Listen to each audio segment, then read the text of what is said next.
الحمد لله رب العالمين والعاقبة للمتقين والصلاة والسلام على سيد الأنبياء والمرسلين وعلى آله وصحبه أجمعين. اللهم صل على محمد وعلى آل محمد كما صليت على إبراهيم وعلى آل إبراهيم إنك حميد مجيد. اللهم بارك على محمد وعلى آل محمد كما باركت على إبراهيم وعلى آل إبراهيم إنك حميد مجيد. قال الله تعالى في القرآن المجيد: وما خلقت الجن والإنس إلا ليعبدون. أما بعد، আমরা আজকে হুম, আজকের আমাদের আলোচনার বিষয়টা হচ্ছে পবিত্র আল কোরআনুল কারীমের নিষিদ্ধ বিষয় সমূহ নিয়ে আজকে আমরা আলোচনা করব ইনশাআল্লাহ। আমি একটা আয়াত বলেছিলাম, ওমা খালাকতুল জিন্না ওয়াল ইনসা ইল্লা লিয়াবুদুন। আল্লাহ রাব্বুল আলামিন কোরআনের মধ্যে ঘোষণা দিয়েছেন, আমি মানুষ এবং জিনকে ইবাদত করার জন্য সৃষ্টি করেছি। আল্লাহর ইবাদত করার জন্য আমি মানুষ এবং জিনকে সৃষ্টি করেছি। এটা আল্লাহ রাব্বুল আলামিন ঠিকই বলেছেন, কিন্তু বললো এখন দেখা যায় আল্লাহ রাব্বুল আলামিনের ইবাদত বলতে আসলে কি বোঝায়। এ- অনেকে বলবে যে আল্লাহ রাব্বুল আলামিন যে ইবাদত বলতে নামাজ নামাজ পড়া, রোজা রাখা, তারপর জাকাত দেওয়া, হজ করা, খাওয়া দাওয়া, আল্লাহ তাআলা যেসব হালাল প্রাণী করেছেন সেগুলো খাওয়া, এর নাম হচ্ছে ইবাদত। কিন্তু আসলে শুধুমাত্র আল্লাহর আদেশ পালন করার নাম কিন্তু ইবাদত নয়, আল্লাহর ইবাদত নয়। বরঞ্চ আল্লাহ রাব্বুল আলামিন যেসব নিষেধাজ্ঞা বিষয়গুলো দিয়েছেন সেগুলো থেকে বিরত থাকার নামও একটা ইবাদত। যেমন আল্লাহ রাব্বুল আলামিন কোরআনের মধ্যে বলেছেন, কুলু ওয়াশরাবু হানিয়াম মারিয়া, তোমরা তৃপ্তি সহকারে সন্তুষ্ট চিত্তে খাও এবং পান করো। কিন্তু এখানে আল্লাহ রাব্বুল আলামিন আবার এটাও বলে দিয়েছেন, আহাল্লাল্লাহুল বাইআ ওয়া হাররামার রিবা, ব্যবসাকে আল্লাহ তাআলা হালাল করেছেন এবং সুদকে হারাম করে দিয়েছেন। এখন আপনি যদি বলা যায় এখানে আহ যদি সুদ খান, কিন্তু আল্লাহ রাব্বুল আলামিন তো বলেছেন কুলু ওয়াশরাবু হানিয়াম মারিয়া, সন্তুষ্ট চিত্তে তৃপ্তি সহকারে খাও। তাই এখানে কি সুদ তো আর খাওয়া যাবে না, কারণ আল্লাহ তাআলা সুদ নিষিদ্ধ করে দিয়েছেন। আবার আল্লাহ তাআলা কোরআনের অন্য জায়গায় বলেছেন, হুররিমাত আলাইকুমুল মাইতাতা ওয়াদ দামা ওয়াল খিনজিরা, বলেছেন না? আল্লাহ রাব্বুল আলামিন বলেছেন মৃত প্রাণী এবং রক্ত এবং শুকরের মাংস খাওয়া হারাম। তো এখন আমরা শুধু আল্লাহর অর্ডার যেগুলো আছে সেই অর্ডারগুলোর নামটাই যদি ইবাদত ধরে থাকি, তাহলে সেটা তো হবে না, কারণ আল্লাহ রাব্বুল আলামিন আমাদেরকে কি করেছেন যে আপনার হালাল যেমন দিয়েছেন, অর্ডার যেমন দিয়েছেন, আবার নিষেধও করেছেন। যেমন আল্লাহ রাব্বুল আলামিন হচ্ছে আদম আলাইহিস সালামকে বলেছেন, আনতা ওয়াজাউজ ওয়াজাউজুকাল জান্নাহ। তোমরা আদম আলাইহিস সালামকে ডাইরেক্ট বললো যে তুমি এবং তোমার স্ত্রী কোথায় জান্নাতে বসবাস করো, উসকুন আনতা ওয়াজাউজুকাল জান্নাহ।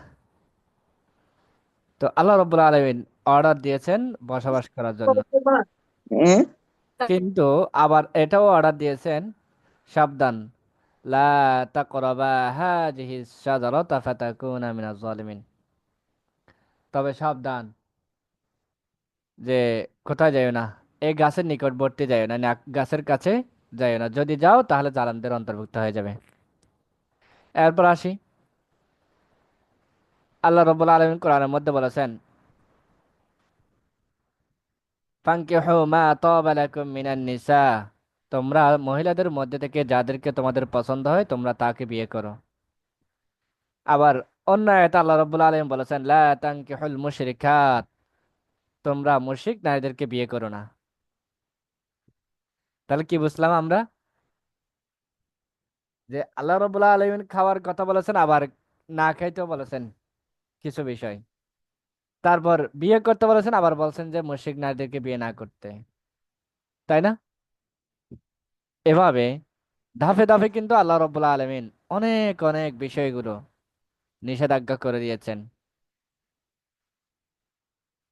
এরপর আল্লাহ রাব্বুল আলামিন বলেছেন যে বিয়ে করতে বলেছেন, আবার অন্যদিকে আরেকটা কথা বলেছেন, সেটা হচ্ছে কি, লা তাকরাবুজ জিনা, তোমরা জেনার ধারে কাছেও যাইও না। তাহলে বিয়ের বিকল্প জানার বিকল্প হিসেবে দাঁড় করে দিয়েছেন কি, বিয়ের ব্যবস্থা, পবিত্র ব্যবস্থা। এগুলো জানার নাম, মানার নাম, বাস্তবিক প্র্যাকটিক্যাল লাইফে প্রয়োগ করার নাম হচ্ছে আসলে ইবাদত। শুধুমাত্র আল্লাহ রব্বুল আলামিন আমাদেরকে যা করতে বলেছেন, নামাজ, রোজা, হজ, যাকাত করতে বলেছেন, এগুলো আদায় করব, বাস ইবাদত হয়ে গেল। এগুলোর নাম কিন্তু ইবাদত হতে পারে না। বরং এগুলোর সাথে আল্লাহ রাব্বুল আলামিন কোরআনের মধ্যে যে বিষয়গুলো আমাদেরকে কি করেছেন, নিষেধ করেছেন না করার জন্য, সেগুলো থেকে বিরত থাকার নামই ইবাদত। আল্লাহ তাআলা কিন্তু সূরা হাশরের 7 নম্বর আয়াতেও কিন্তু বলেছেন যে রাসূল সাল্লাল্লাহু আলাইহি ওয়াসাল্লাম যে যা কিছু দিয়েছেন, অর্থাৎ আল্লাহ তাআলার পক্ষ থেকে যা কিছু এনেছেন, সেগুলো যেন মানুষ সেগুলো কি করে থাকেন, গ্রহণ করে থাকে। আর রাসূল সাল্লাল্লাহু আলাইহি ওয়াসাল্লাম যেগুলো মানুষকে কি করার জন্য, যে বিরত থাকার জন্য অর্ডার দিয়েছেন, সেগুলো থেকে বিরত থাকে এবং আল্লাহকে ভয় করার কথা বলেছেন সূরা হাশরের 7 নম্বর আয়াতে। তো একটা বিষয় হচ্ছে, আমাদের মধ্যে থেকে ইবাদত করার ক্ষেত্রে আমরা আল্লাহ রাব্বুল আলামিনের যে নিষিদ্ধ বিষয়গুলো আপনার মেনে চলার জন্য আমাদের যথেষ্ট পরিমাণ ইচ্ছা শক্তি রয়েছে, কিন্তু এমনও অনেক আছে যে আল্লাহ রাব্বুল আলামিন কোনটা আদেশ করেছেন, কোনটা নিষেধ করেছেন, অর্থাৎ কোন কাজ করতে বলেছেন, কোন কাজ করতে বলেননি। আল্লাহ রাব্বুল আলামিন বলা হয়েছে যে তার সাথে শিরক না করতে। আল্লাহ রাব্বুল আলামিন বলেছেন তিনি একক। আল্লাহ রাব্বুল আলামিন বলতেছেন জান্নাতের ধারে কাছে যায় না। আল্লাহ রাব্বুল আলামিন বলতেছেন যে শূকরের মাংস খেয়েও না। তারপর আল্লাহ রাব্বুল আলামিন বলতেছেন যে যাকাত দাও, এবং আল্লাহ রাব্বুল আলামিন বলতেছেন যে আমি যে তোমাদেরকে যে রিজিক দিয়েছি, সেই রিজিক থেকে আল্লাহর রাস্তায় ব্যয় করো। তো এই যে বিষয়গুলো বলেছেন, এখানে কোনটা আদেশ কোনটা নিষেধ, এমনও মানুষ আছে আমরা সেটা কিন্তু জানি না। তো যে কারণ এখানে একটা বিষয় হচ্ছে, আল কোরআনুল কারীমে কিন্তু এভাবে কিন্তু ভাগ ভাগ করে দেওয়া নাই, কোনটা নিষেধাজ্ঞা রয়েছে, কোনটা আদেশ রয়েছে। কোরআন তো কোরআনের মতোই আল্লাহ রাব্বুল আলামিন অবস্থার প্রেক্ষিতে, প্রয়োজন প্রেক্ষিতে কিন্তু নাজিল ঠিকই করেছেন। তো আলহামদুলিল্লাহ, এই যে কয়দিন বাকি আছে, এই কয়দিনের মধ্যে আমি সর্বোচ্চ চেষ্টা করব যে আল্লাহ রাব্বুল আলামিনের যে ইবাদতের মূল লক্ষ্য উদ্দেশ্য, যে এখানে শুধু ইবাদত যেগুলো রয়েছেন, যে আদেশ বাচক, এবং এগুলো তো আমরা জানি, এবং সেই সাথে যে যে নিষেধ বাচক, আল্লাহ রাব্বুল আলামিন যে কাজগুলো করতে আমাদেরকে নিষেধ করেছেন, সেই কাজগুলো সম্পর্কে যে কয়দিন আছে এই কয়দিন আমরা জানার জন্য সর্বোচ্চ চেষ্টা করবো ইনশাল্লাহ। তারা যদি আমরা আল্লাহ রাব্বুল আলামিনের যে নিষিদ্ধ বিধানগুলো সম্পর্কে যদি জানি, তাহলে আমাদের ঈমান আমলটা আরো কিন্তু শক্ত হবে। আল্লাহ তাআলা আমাদের ঈমান আমলের মধ্যে সন্তুষ্ট হচ্ছে কিনা এবং রাজি হচ্ছে কিনা, নাকি আমরা কি করলাম, যে ব্যবসা করলাম কিন্তু ওজনে কম দিয়ে দিয়েছি, ব্যবসা করেছি ওজনে কম দিয়েছি, ব্যবসা শেষ। তারপর হচ্ছে ব্যবসা করতে গিয়ে আমি একজনকে বলেছি আপনাকে যে এক নাম্বার ভালো কাপড় দেওয়া হবে, কিনে দেওয়ার সময় তাকে 2 নম্বর কাপড় ঢুকিয়ে দিয়েছি। তারপর ব্যবসার মধ্যে বললাম আপনাকে, এখন রমাদান মাস চলতেছে, আপনাকে একদম খেজুরের মধ্যে যেটা ভালো খেজুর রয়েছেন সেই খেজুরটা দিব, কিন্তু দেওয়ার সময় সেখানে মিক্সার খেজুরটাও দিয়ে দিয়েছে। তো আল্লাহ রাব্বুল আলামিনকে ব্যবসাটা হালাল করছেন, কিন্তু সেই ব্যবসাটা মিক্সার করার কারণে, 2 নম্বরে কাজ করার কারণে, ভেজাল ঢোকানোর কারণে সেই ব্যবসাটা আর হালাল থাকলো না, সেই ব্যবসাটা কি হয়ে গেল, হারাম হয়ে গেল। এই যে বিষয়গুলো আসলে আমাদের কি জানা দরকার, এই বিষয়গুলো যদি জানি, তাহলে অবশ্যই অবশ্যই আমাদের ইমানটা আরো মজবুত হবে, ইমানটা আরো শক্তিশালী হবে ইনশাআল্লাহ।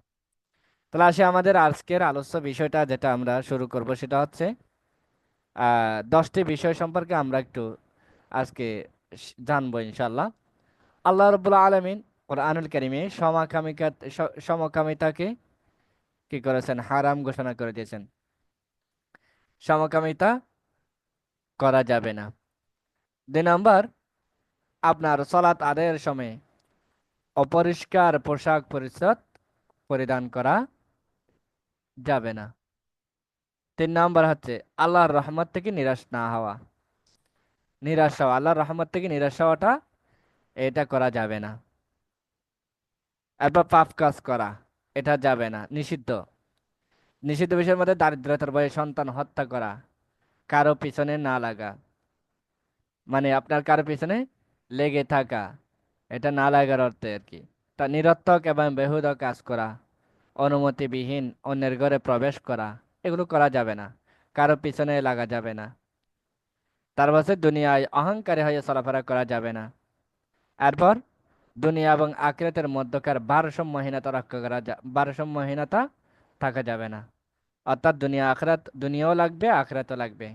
এখানে আখিরাতের তুলনায় দুনিয়াকে প্রাধান্য দিবা, বা দুনিয়ার তুলনায় আখিরাতকে বেশি প্রাধান্য দিব, সেটাও কিন্তু করা যাবে না। দুইয়ের মাঝে একটা ভারসাম্য রাখার দরকার। এই 10টি টপিকস নিয়ে আমরা আজকে আলোচনা করবো ইনশাল্লাহ। প্রথমত আছি সমকামিতা বিষয়ে। সমকামিতা হচ্ছে ইসলামের মধ্যে সবচেয়ে বেশি একটা ঘৃণ্য কাজ, নিকৃষ্ট একটি কাজ। আর ইসলামের মধ্যে এই সমকামিতাকে আপনার সম্পূর্ণভাবে নিষিদ্ধ করা হয়েছে। এরকম একটা জঘন্য কাজ, এটা হচ্ছে হযরত লূত আলাইহিস সালাতু ওয়াস সালামের জাতি লিপ্ত ছিল, যার কারণে আল্লাহ রাব্বুল আলামিন তাদেরকে আল্লাহর আযাব দিয়ে ধ্বংস করে দিয়েছেন। যেন আল্লাহ রাব্বুল আলামিন বলেন, ولوطا ولوطا إذ قال لقومه إنكم لتأتون الفاحشة ما سبقكم بها من أحد من العالمين أئنكم لتأتون الرجال وتقطعون السبيل وتأتون في ناديكم المنكر فما كان جواب قومه إلا أن قالوا ائتنا بعذاب الله إن كنت من الصادقين। ওয়ালুতান, এবং আমি লূতকে প্রেরণ করেছি, লূতকে পাঠিয়েছি। ইয ক্বালা লিকওমিহি, আর যখন লূত তার সম্প্রদায়কে বলল, তার জাতিকে বলল, ইন্নাকুম, নিশ্চয় তোমরা, লাতাতুনাল ফাহিশাতা, তোমরা এমন অশ্লীল কাজ করতেছ। হ্যাঁ, লাতাতুনা, তোমরা এমন অশ্লীল কাজে লিপ্ত আছো, এমন অশ্লীল কাজ নিয়ে আসছো সমাজের মধ্যে, মা সাবাকাকুম বিহা মিন আহাদিম মিনাল আলামিন, যে অশ্লীল কাজটা, যে ফাহিশা কাজটা এই বিশ্বজগতের পূর্বের কোনো জাতি, কোনো মানুষ এরকম খারাপ কাজ কেউ করে নাই। তারপর আইন্নাকুম লাতাতুনার রিজাল, আর তোমরা কি তোমরা কি যে সমকামিতা লিপ্ত আছো, লাতাতুনা আইন্নাকুম রিজালা, আর তোমরা হচ্ছে কি সমকামিতায় কি এ, লিপ্ত আছো। এর মাধ্যমে কি করা আছে? ওয়া ওয়া ওয়া ওয়াতাকাতাউনা সাবিলা, এবং এর মাধ্যমে যে কাজটা করা আছে সেটা হচ্ছে কি আপনার বংশবৃদ্ধির যে কাজটা রয়েছে, সেই কাজটা তাকাতাউনা, তোমরা তোমরা ধ্বংস করে দিচ্ছ। অর্থাৎ পুরুষে পুরুষে যে এই কাজটি করার কারণে আল্লাহ রাব্বুল আলামিন যে নারীর মধ্য দিয়ে, নারী পুরুষের মিলনের মধ্য দিয়ে একটা বংশ বৃদ্ধির যে রাস্তাটা, যে বিধানটা তৈরি করে দিয়েছেন, সেই বিধানটা তোমরা ধ্বংস করে দিচ্ছ। ওয়াতাতুনা ফি নাদিকুমুল মুনকারা ফামা কানা জাওয়াবা কওমি, এবং তোমরা আবার এই কাজটা কিন্তু করতেছো আরো কিসে? আপনার একদম নিজেদের মজলিসের প্রকাশ্য স্থানে, প্রকাশ্যে কাজটা করতেছে। এটা তাদেরকে বলতে, লূত আলাইহিস সালাম তাদেরকে বলতেছে, তোমরা এমন কাজ করতেছো, যে তোমরা কি এমন কাজ, তোমরা কি সমকামিতা করতেছো, এমন কাজ করতেছো যে সমকামিতার মাধ্যমে যে আপনার আহ বংশবৃদ্ধির রাস্তা বন্ধ করে দিচ্ছ। এবং সেই সাথে যে আর এমন কাজ করতেছে যে কাজ তোমরা উন্মুক্ত ময়দানে নিজেদের মজলিসে প্রকাশ্য মুক্ত স্থানে করে যাচ্ছ। এটা বলার পর তারপর কি বলা বলা হচ্ছে, ফামা কানা জবাবা কওমি, তখন জবাবে তার সম্প্রদায় শুধুমাত্র একটা কথা বলল, ইল্লা আন ক্বালু তিনা বিআযাবিল্লাহ। তাহলে তখন তারা বলল যে ইতিনা বিআযাবিল্লাহ, তাহলে আমাদের উপর আল্লাহর আযাব নিয়ে আসো, অর্থাৎ আমরা সমকামিতা কাজও করব এবং এরকম প্রকাশ্য স্থানে এরকম খারাপ কাজ করব। তুমি তো কোনো নবী নাও, তুমি কোনো নবী নাও, তুমি সত্যবাদী নাও, তুমি কোনো নবী নাও, তুমি সত্যবাদী নাও, সুতরাং তুমি তোমার আল্লাহকে বলো আমাদের উপর আযাব দিতে, বিআযাবিল্লাহ, আযাব দেওয়ার জন্য। ইন কুনতা মিনাস সাদিকিন, যদি তুমি সত্যবাদী হয়। কার কথা বলছেন? লূত আলাইহিস সালামের কওমরা বলতো। তাহলে এখন সমকামিতা করার মাধ্যমে এটা কি কি ক্ষতি হয়? সমকামিতার মাধ্যমে আপনার এক নম্বর যে কাজটা হয়, সমকামিতা একটা আছে ঘৃণ্য কাজ, জঘন্যবত নিকৃষ্ট কাজ।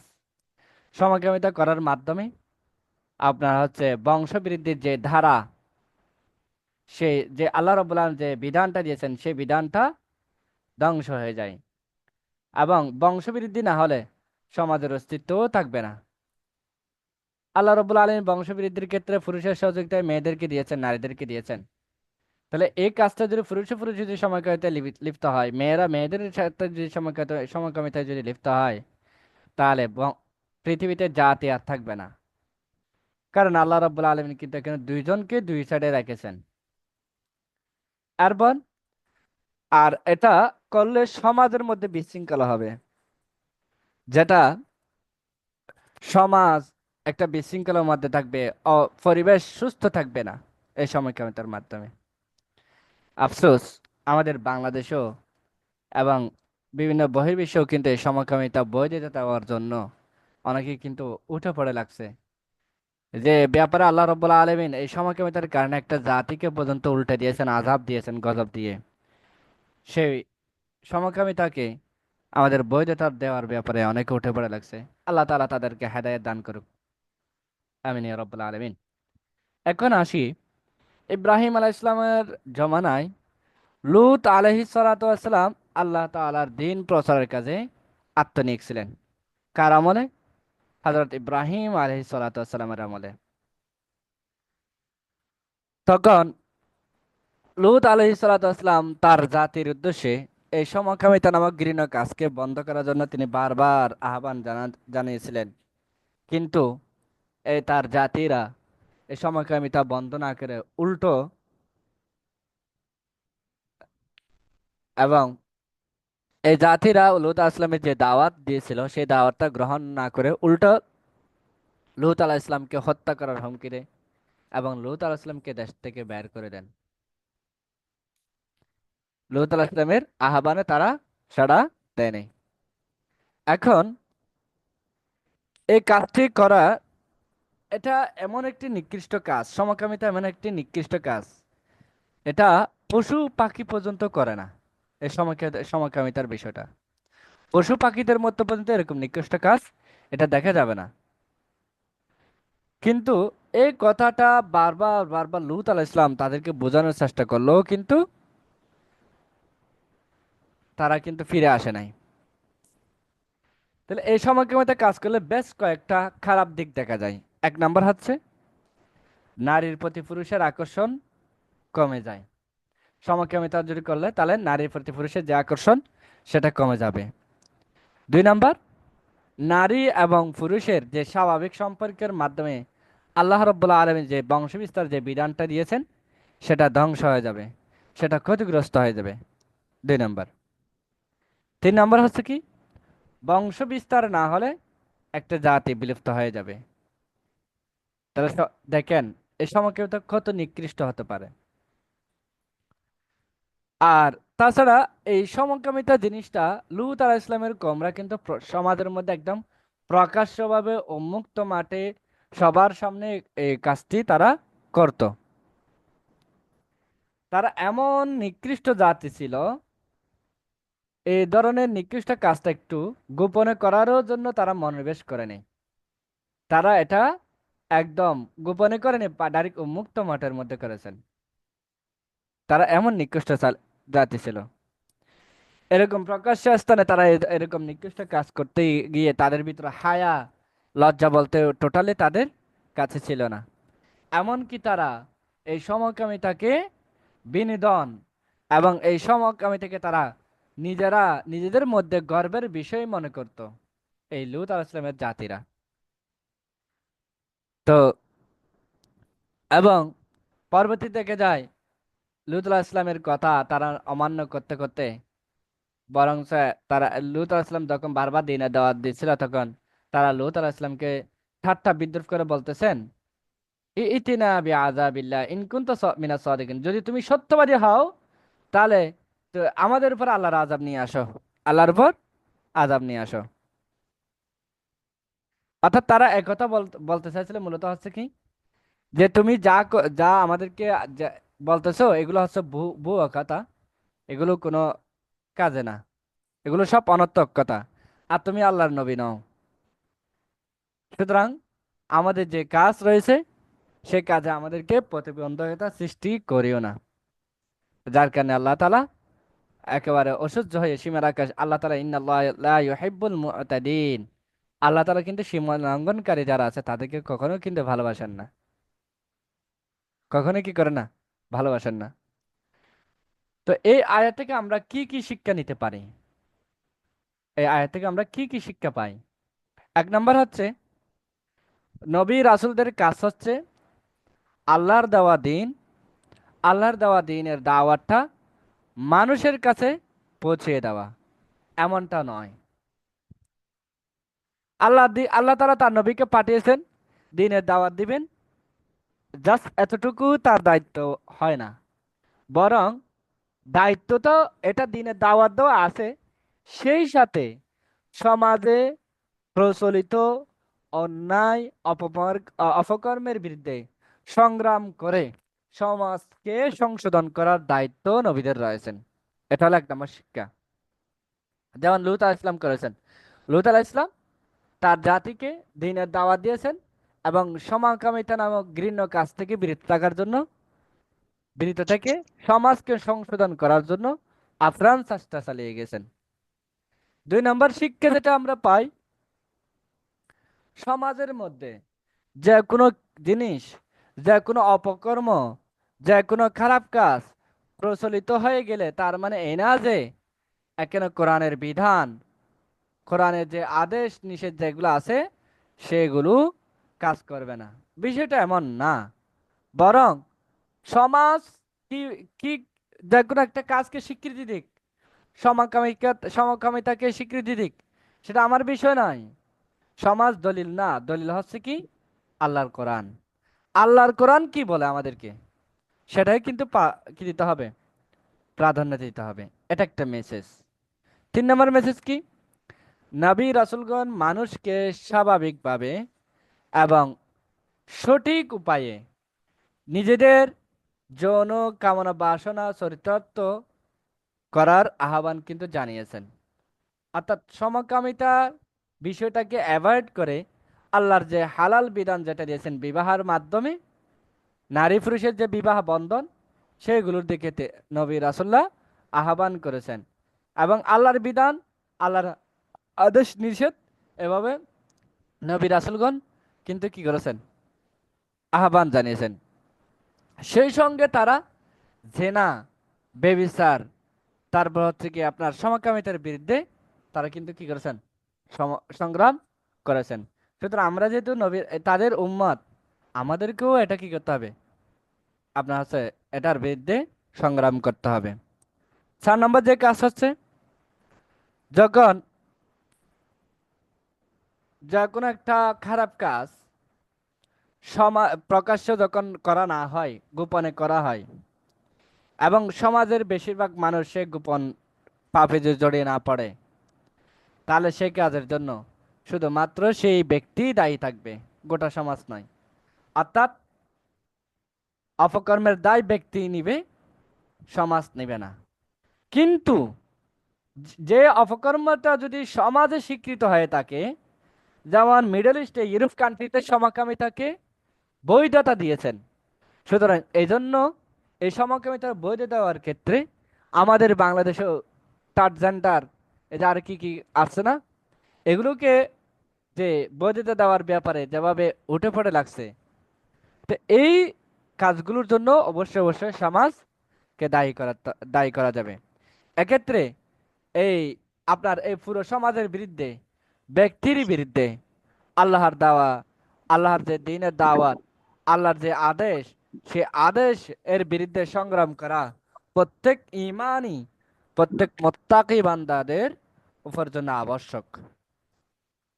এরপর হচ্ছে 5 নম্বর যে বিষয়টা আমরা মেসেজটা পাই, সেই মেসেজটা হচ্ছে আল্লাহ তাআলা কিন্তু কোরআনের মধ্যে আপনার সমকামিতাকে হারাম ঘোষণা করেছেন, নিকৃষ্ট কাজ করে দিয়েছেন, নিকৃষ্ট কাজ বলে ঘোষণা দিয়েছেন। শুধু কোরআন নয়, তাবুর, জাবুর, তাওরাত, ইনজিল কিতাবও কিন্তু সমকামিতাকে আপনার ঘৃণ্য কাজ বলে অভিহিত করেছেন। তো আমাদের ধর্ম না শুধু, সব ধর্মগ্রন্থের মধ্যে কিন্তু রয়েছেন, সব ধর্মের, হিন্দু ধর্ম বলেন, বৌদ্ধ ধর্ম বলেন, সব ধর্মের মধ্যে নিষিদ্ধ আছে, কিন্তু থাকলেও কিন্তু আমল করে না। তো আল্লাহ রব্বুল আলামিন আমাদেরকে এই ঘৃণ্য কাজ থেকে, আপনার ঘৃণ্য কাজের বিরুদ্ধে সংগ্রাম করার জন্য, লড়াই করার জন্য তৌফিক দান করুন। আমিন ইয়া রাব্বাল আলামিন। এরপর আসি, সালাত আদায়ের সময় অপরিষ্কার পোশাক পরিধান করাও যাবে না। দেখেন, আপনাকে একটা মানুষ আপনার রেডিসন ব্লুতে বিয়ের দাওয়াত দিয়েছেন, আগামীকাল বিয়েতে যাবেন, তাহলে আপনার প্রস্তুতি কি? রেডিসন ব্লু এটা হচ্ছে একটা উন্নত মানের আভিজাত্যের একটা কি, বিএফিদের যেহেতু একটা হোটেল, বিএফিদের ক্লাব, সেক্ষেত্রে আপনি যদি নর্মাল সেটা ফাটা যে কাপড় নিয়ে পরিধান করে যেতে পারবেন? পারবেন না। বরং আপনি এর জন্য কি করবেন? অবশ্যই অবশ্যই 2 দিন আগে থেকে, 3 দিন আগে থেকে শার্ট, প্যান্ট, টাই, শু, অর্থাৎ নিজেদের যে সর্বোচ্চ মানের যে পোশাক যেটা রয়েছে, সেই পোশাক পরিধান করে প্রস্তুতি নিয়ে ওই রেডিসন ব্লুতে আপনি দাওয়াত খেতে যাবেন। কত পরিচ্ছন্নতা করে, পরিষ্কার পরিচ্ছন্ন করে। তাহলে আমরা একটু চিন্তা করি, আমরা তো নামাজে যাই, নামাজ, নামাজে যাওয়া মানে তো আল্লাহর সাথে কথা বলা। তাহলে আমাদের উচিত কি? আল্লাহর সাথেও কথা বলতে গেলে তাহলে আমাদের পোশাক পরিচ্ছদ এরকমও সুন্দর হতে হবে না? এখানে পোশাক পরিচ্ছদ সুন্দর হবে মানে আপনাকে লক্ষ টাকার কাপড় চোপড় পরিধান করতে হবে, বিষয়টা এমন না। কাপড় পরিষ্কার করার কথা বলা হচ্ছে মানে এখানে কাপড়টা পবিত্রতা করা, এবং আপনার মধ্যে যে কাপড়টা সর্বোচ্চ পছন্দনীয় এবং শ্রেষ্ঠ মর্যাদাবান, সেই কাপড়টি পরিধান করাটাকে বোঝানো হচ্ছে এখানে। এটা ইয়ে হবে, যেটা আমাদের তারপর পড়তে হয় জিনিসগুলো মনে পড়ছে। তারপর হচ্ছে নাম, যেমন আপনার যেমন দাওয়াতে, বড় বড় বড় দাওয়াতে যেমন অপরিষ্কার কাপড় পরিধান করে যেমন যাওয়াটা সমীচীন মনে করেন না, ঠিক তদ্রূপ আল্লাহর সাথে কথা বলার জন্য, সালাত আদায়ের জন্য যখন দাঁড়াবেন, তখন কিন্তু এরকম সাদা ফাটা পোশাক, অপরিষ্কার পোশাক পরা কিন্তু ঠিক নয়, উচিত নয়, এটা করা যাবে না। যেমন আল্লাহ রাব্বুল আলামিন এ ব্যাপারে বলতেছেন, يا بني آدم خذوا زينتكم عند كل مسجد وكلوا واشربوا ولا تسرفوا إنه لا يحب المسرفين। ইয়া বনি আদম, হে আদম সন্তান, খুজু, তোমরা গ্রহণ করো, গ্রহণ করো, জিনাতাকুম, তোমাদের সাজসজ্জা, তোমাদের সৌন্দর্য, আইন্দা কুল্লি মসজিদিন, প্রত্যেক নামাজের সময়ে। তোমরা যখন মসজিদে যাবে, তখন তোমরা প্রত্যেক নামাজের সময়ে মসজিদের নিকটবর্তী হলে, নামাজে গেলে তখন তোমরা সৌন্দর্যমণ্ডিত গ্রহণ করো, সৌন্দর্য হও। ওয়াশ কুলু অকুলু, এবং তোমরা খাও। ওয়াশ রবু, এবং তোমরা পান করো। ওয়ালা তুসরিফু, আমি তোমাদেরকে অর্ডার দিয়েছি খাইতে, পান করতে অর্ডার দিয়েছি, কিন্তু আরেকটা নিষেধ করতেছি, সেটা হচ্ছে কি, লা তুসরিফু, তোমরা অপচয় করিও না। আমি তোমাদেরকে যে নিয়ামত দিয়েছি, খাওয়া দাওয়া করার জন্য এই নিয়ামত দিয়েছি, অনেক নিয়ামত দিয়েছি, তার মানে এই না যে তুমি অপচয় করবা। এটা অপচয় করা যাবে না। এরপর ইন্নাহু লা ইউহিব্বুল মুসরিফিন, আর যারা অপচয় করে থাকেন, আল্লাহ রাব্বুল আলামিন তাদেরকে ভালোবাসেন না। একটা বিষয় খেয়াল করে দেখি, আসলে খাওয়া দাওয়া আসলে অপচয় করা আসলে ঠিক না। একটা বিষয় দেখেন, আজকে আল্লাহ রাব্বুল আলামিন আমাদেরকে নিয়ামত দিয়েছেন, আমাদেরকে খাওয়ার তৌফিক দান করেছে, আমরা খাইতেছি ঠিকই, কিন্তু আপনার চারপাশের মানুষগুলোর কথা একটু চিন্তা করে দেখেন তো, যারা রাস্তাঘাটে শুয়ে আছে, আপনি যে খাবারটা ডাস্টবিনে ফেলে দিচ্ছেন, সেই খাবারটা কিন্তু রাস্তায় শুয়ে থাকা মানুষ কিন্তু হাহাকার করতেছেন। তাহলে এই যে আল্লাহ তাআলা যে আপনাকে রাস্তার মানুষের মতো অবস্থান না দিয়ে সুস্থ একটা পরিবেশ দেওয়ার মাধ্যমে তার নিয়ামত ভোগ করার সক্ষমতা দান করেছেন, সেগুলোর জন্য শুকরিয়া আদায় করা দরকার। এবং সেই সাথে আল্লাহর যে নিয়ামতটাকেও যথাযথভাবে ব্যবহার করা তো দরকার, তাই না? কিন্তু আজকাল আফসোস, আমরা কি করি, যে আপনার যখন হোটেলে রেস্টুরেন্টে যাই, তখন একটা চিকেন ফ্রাই নিই, সেই চিকেন ফ্রাইয়ের মধ্যে অর্ধেক খাই আর অর্ধেক ফেলে দিই। একটা মাছ নিই, মাছটা অর্ধেক খাই, মাছ আর অর্ধেক ফেলে দিই। অথচ আমার মতো আপনার মতো কত মানুষ এই মাছের দিকে চায়া আছে খাওয়ার জন্য, এই চিকেন ফ্রাই খাওয়ার জন্য চাইয়া আছে, কিন্তু হাতের নাগালের বাইরে। আমরা একটু ডিপলি একটু চিন্তা করতে হবে, একটু ডিপলি চিন্তা করি। তাহলে এই বিষয়গুলো যদি আমরা যদি একটু ডিপলি যদি চিন্তা করি, তাহলে আমাদের মনে কখনো অপচয় করার চিন্তা আসবে না। বরং মিতব্যয়ী হওয়ার জন্য এই যে বারবার অন্তরটা, কলবটা কি করবেন, রিমাইন্ডার কাজ করবে, রিমাইন্ডার হিসেবে, ঘড়ির অ্যালার্ম হিসেবে কাজ করবেন। যদি আমরা এই বিষয়গুলো একটু চিন্তা করি, কোনো একটা খাবার অপচয় করার ক্ষেত্রে যদি আমি একটু চিন্তা করি, আল্লাহ তাআলা তো আমাকে এই খাবারটা খাওয়ার জন্য তো সক্ষমতা দান করছেন, কিন্তু আমার মতো মানুষকে আল্লাহ তাআলা সক্ষমতা দান করে নাই, সুতরাং আমি অপচয় করব না, সুতরাং আমি অপচয় করব না। এই যে এটাই ব্রেনের মধ্যে কাজ করবে। আর যারা অপচয় করে, আল্লাহ তাআলা কিন্তু তাদেরকে কখনোই ভালোবাসেন না। আল্লাহ রাব্বুল আলামিন আমাদেরকে যে আপনার নামাজ আদায়ের সময় আমাদের যে যার কাছে যে উত্তম পোশাক যেটা আছে, সেই উত্তম পোশাক পরিধান করার তৌফিক দান করুক। এবং খাওয়া দাওয়ার মধ্যে যেন তৃপ্তি সহকারে আল্লাহ তাআলা যা দিয়েছেন, যে নিয়ামত দিয়েছেন, সেই নিয়ামতগুলো খাওয়ার তৌফিক দান করুক। এবং সেই সাথে আল্লাহর নিয়ামতগুলো যে অপচয় না করার জন্য আমাদেরকে তৌফিক দান করুক। এবং আমরা সর্বোচ্চ আল্লাহর নিয়ামতের শুকরিয়া আদায় করব, এবং অপচয় করা থেকে বিরত থাকবো ইনশাআল্লাহ। এরপর এরপর হচ্ছে আল্লাহ তাআলার রহমত থেকে নিরাশ হওয়া। এটা একটা আল্লাহ তাআলার নিষিদ্ধ একটি বিধান, আল্লাহ তাআলা একটা নিষিদ্ধ বিধান। আল্লাহ তাআলা বলতেছেন যে কি করা যাবে না, তার রহমত থেকে নিরাশ হওয়া যাবে না, নিরাশ হওয়া যাবে না। আমরা দেখি প্রতিনিয়ত নিরাশ হয়ে পড়ি, হতাশ হয়ে পড়ি, ভেঙ্গে পড়ি। আফসোস, এই দুনিয়াতে আমি জন্ম গ্রহণ করেছি, আমার মনে হয় না আমার এই কোনো কাজে আসবে। আমি একটা অথর্ব, আমার দ্বারা কোনো কিছুই হবে না, আমি হতাশ। অমুকের গাড়ি আছে, বাড়ি আছে, আমার কিচ্ছু নাই। আমার বন্ধু হচ্ছে আহ, টাকা ইনকাম করে জব আছে, আমার জব নাই। আমার বন্ধুর হচ্ছে অমুক আছে, আমার কিচ্ছু নাই। এই দিনে তো মনে হয় আমার দ্বারা কিচ্ছুই হবে না। আল্লাহর রহমতের যে রহমত, এই রহমতের আশা ছেড়ে দিয়ে থাকি, কিন্তু এটা করা যাবে না। আল্লাহ তাআলা বলতেছেন এটা করা যাবে না।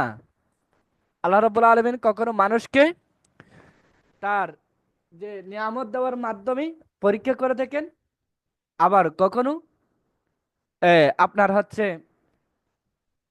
ধন সম্পদ দেওয়ার মাধ্যমে, সুখ স্বাচ্ছন্দ্য দেওয়ার মাধ্যমে তার বান্দাটাকে পরীক্ষা করে থাকেন। তো পরীক্ষা করে থাকেন কিরকম? যাকে সুখ স্বাচ্ছন্দ্য জীবন দান করেছেন, সে আল্লাহর নিয়ামতের শুকরিয়া আদায় করে কিনা। আবার যাকে দুঃখ কষ্টের মধ্যে রেখেছেন, সে আল্লাহর যে এই নিয়ামতের উপর সবর করে কিনা, সেটা দেখার জন্য আল্লাহ রাব্বুল আলামিন চায়, দেখে। এখন আল্লাহ রাব্বুল আলামিন যে সবসময় বলতেছেন অভাব অনটনে, সুখ দুঃখে, এবং সব সময় সবরের সহিত এবং ইবাদত করার মাধ্যমে আল্লাহর কাছে রহমতের আশা করার জন্য আল্লাহ তাআলা বলতেছেন কোরআনের মধ্যে, ইয়া বানি ইয়াযহাবু ফাতাহাসসাসু মিন ইউসুফ ওয়া আখিহি ওয়া লা তায়াসু মির রাউহিল্লাহ ইন্নাহু লা ইয়ায়াসু মির রাউহিল্লাহ ইল্লাল কওমুল কাফিরুন।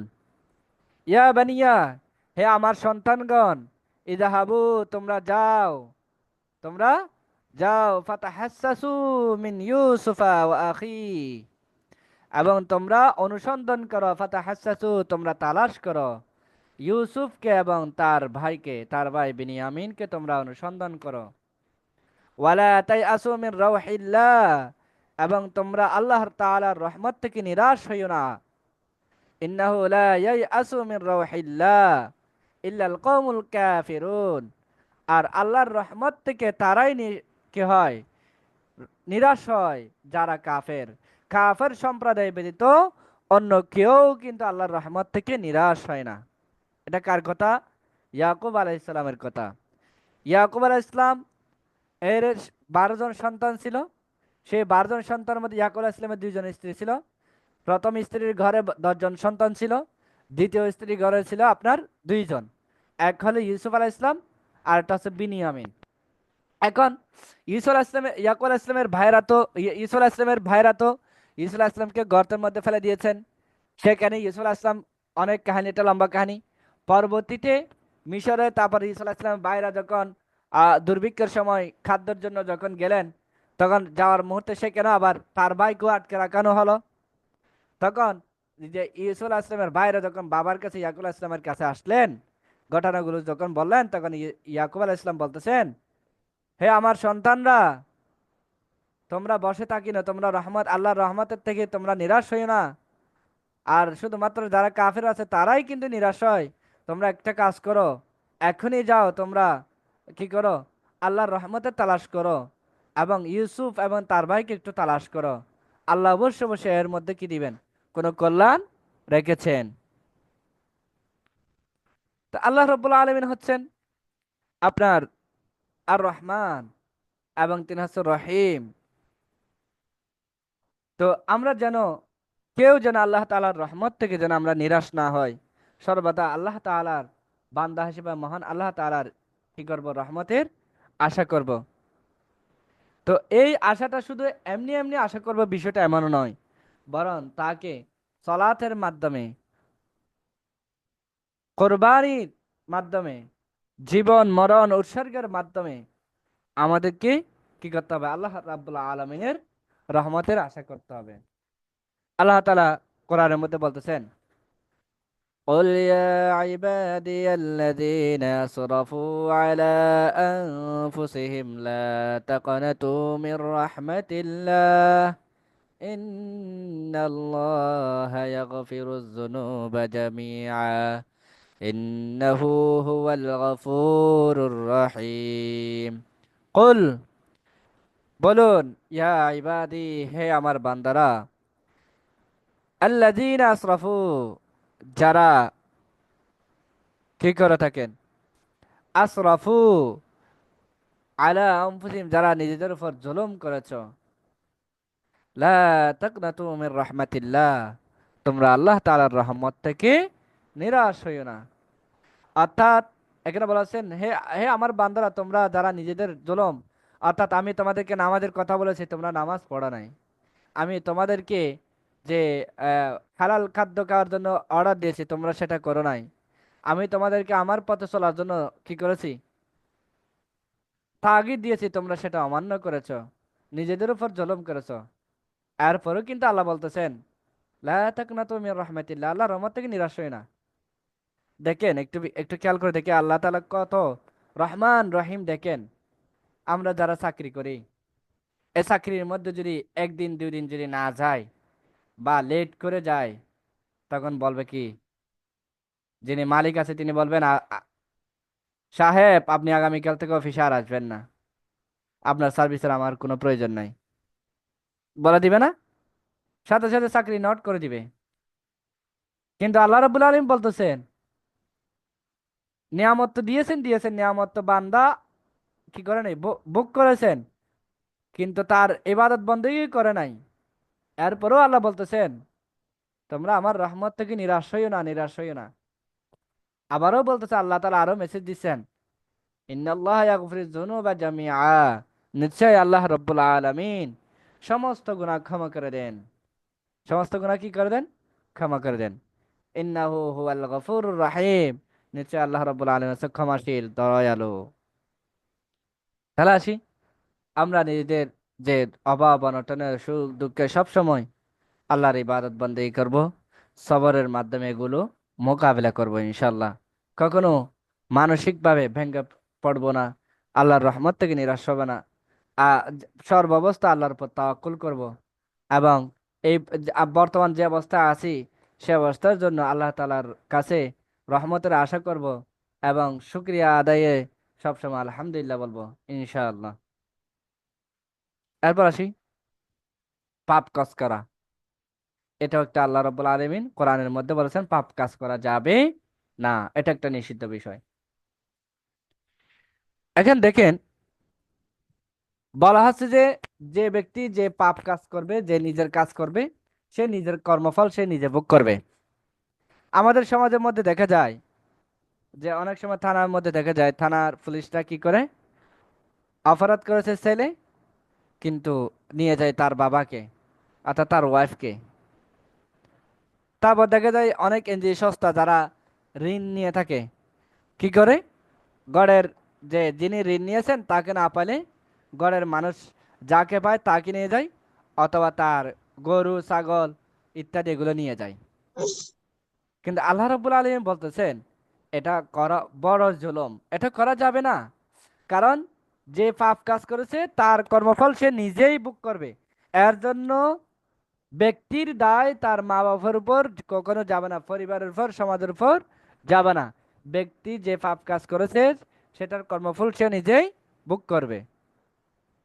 যার কারণে, এবং এটার কারণে কখনো কি করা যাবে না, একজনের দোষ অপরজনের ঘাড়ে চাপিয়ে দেওয়া যাবে না। আমাদের দেশে তো দেখেন, বহির্বিশ্বে একটু দেখেন, একটু যদি ক্ষমতার যদি জোর থাকে, আমরা কি করি, আপনার হচ্ছে নিজের দোষটা ঢেকে অন্যের উপর, অন্যের ঘাড়ে চাপিয়ে দিই, অন্যের ঘাড়ে চাপিয়ে দিই। তো আল্লাহ তাআলা বলতেছেন যে আমি কিন্তু এই কাল কিয়ামতের ময়দানে একজনের দোষ আরেকজনের উপর কখনো চাপিয়ে দিব না।